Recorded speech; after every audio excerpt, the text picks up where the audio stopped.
Aujourd'hui, au Sénégal, on a vu un mouvement citoyen dirigé par un Sénégalais qui s'appelle Guy Marius Sagna, qui a créé un mouvement France Dégage.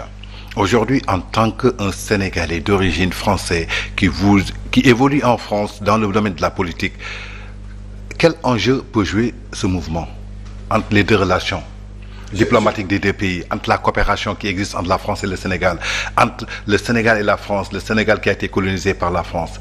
Est-ce normal à cette époque, à cette ère du XXIe siècle, qu'on voit des jeunes créer des mouvements qui veulent dire que France dégage? Attends, je veux pas, en tout cas, je vais te répondre d'une façon brute et comme je le pense. Peut-être que je vais vous choquer, mais je le dis d'une façon brute. Rien ne choque. C'est le grand entretien, on n'a pas de sujet tabou. Je demanderai, je suis en train de vérifier des informations. Apparemment, M. Guy Marius Sagna aurait la nationalité française. Guy Marius Sagna aurait la nationalité française. On vérifie. On vérifie. Mais si tel est le cas, je demanderai vraiment le retrait de la nationalité de Guy Marius Sagna. Je solliciterai le ministre des Affaires étrangères à ce qu'on lui retire la nationalité. Premier élément. Deuxième élément, je saisirai l'ambassadeur de France qu'on lui attribue plus un visa pour aller en France. Pourquoi? Parce que moi je considère que sincèrement, on ne peut pas monter une jeunesse, une population contre vraiment un pays. On peut dire que la France n'est pas un pays respectueux, on peut dire que la France n'accueille pas bien les Sénégalais, on peut dire que, etc. Moi je suis d'accord, à l'ensemble des critiques, on doit les écouter, on doit les entendre et on doit intégrer ces critiques dans notre façon de voir. J'ai dit tout à l'heure que nos consulats doivent s'adapter et que les agents des consulats doivent être aptes à comprendre. Mais on ne peut pas concevoir qu'on dresse une population contre une nation, contre un pays. Moi, je ne peux pas concevoir que France dégage déjà, c'est un concept négatif, lourd de sens et qu'on ne peut pas concevoir. Ce monsieur, je pense qu'il doit se dire la chose suivante. Je n'aime pas la France, donc il doit considérer que la France ne l'aime pas non plus. Si la nationalité, on lui demandera à ce qu'elle soit retirée. S'il veut aller en France, on lui refusera le visa. Comme ça, au moins, les choses sont claires. Il peut rester au Sénégal, dire ce qu'il veut. C'est son problème et je pense que ce n'est pas un exemple au niveau de la jeunesse et ce n'est pas comme ça qu'on arrive à réussir et c'est pas comme ça qu'on doit y arriver. Et il n'y a pas que lui, hein. Il y a Kémy Séba, il y en a d'autres, si vous voulez, qui sont... moi, Kémy Séba, j'ai dû l'affronter directement et physiquement à Compiègne il y a quelques années. Et à l'époque, j'avais attiré l'attention sur le fait que c'était un délinquant, que c'était quelqu'un qui avait un passé judiciaire extraordinaire en France et qui n'avait plus, en tout cas, de prise au niveau de la France, il ne peut que se promener en Afrique. Au moins ici, les gens l'écoutent encore parce qu'ils ne le connaissent pas.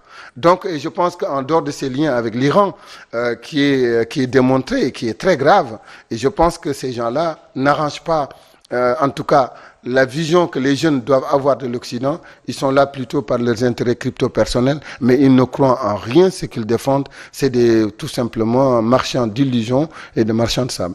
De votre point de vue, qu'est-ce qui explique aujourd'hui que des gens se lèvent pour quand même manipuler la jeunesse africaine, surtout je dirais la jeunesse africaine, sur des mensonges, sur des choses qu'ils ne croient pas? Aujourd'hui, vous avez cité l'exemple de Guy Marius Sagna, qui a créé un mouvement quand même très dangereux en disant France dégage et qui aurait bénéficié d'un passeport français, donc qu'on va vérifier. Donc un Kémy Séba que vous dites a un passé judicieux qui ne peut rien que traîner en Afrique. Comment explique-t-il qu'aujourd'hui la jeunesse africaine puisse se rabaisser jusqu'à suivre ces jeunes-là à les manipuler? Est-ce que c'est pas la pauvreté en Afrique? Oui, je pense qu'on doit s'interroger sur le positionnement de la jeunesse africaine, la jeunesse sénégalaise d'une manière globale. Nous, au niveau de la France, on est en train de regarder qu'est-ce qu'on a raté, qu'est-ce qu'on n'a pas fait et là où on a péché. Il y a une introspection réelle qui est en train de se faire.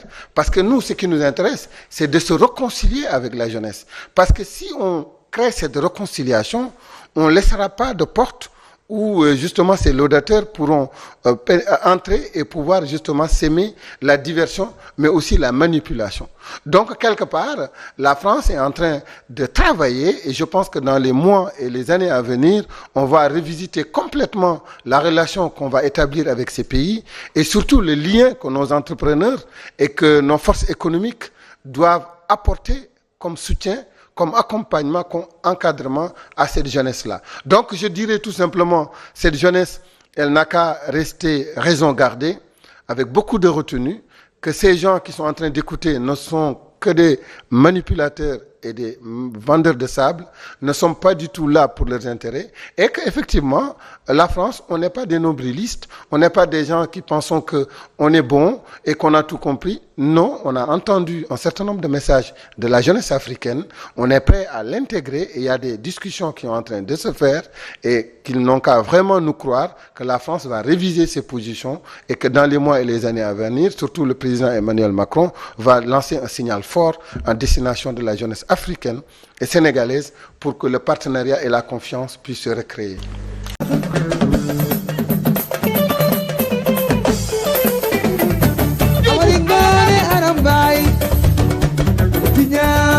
Georgina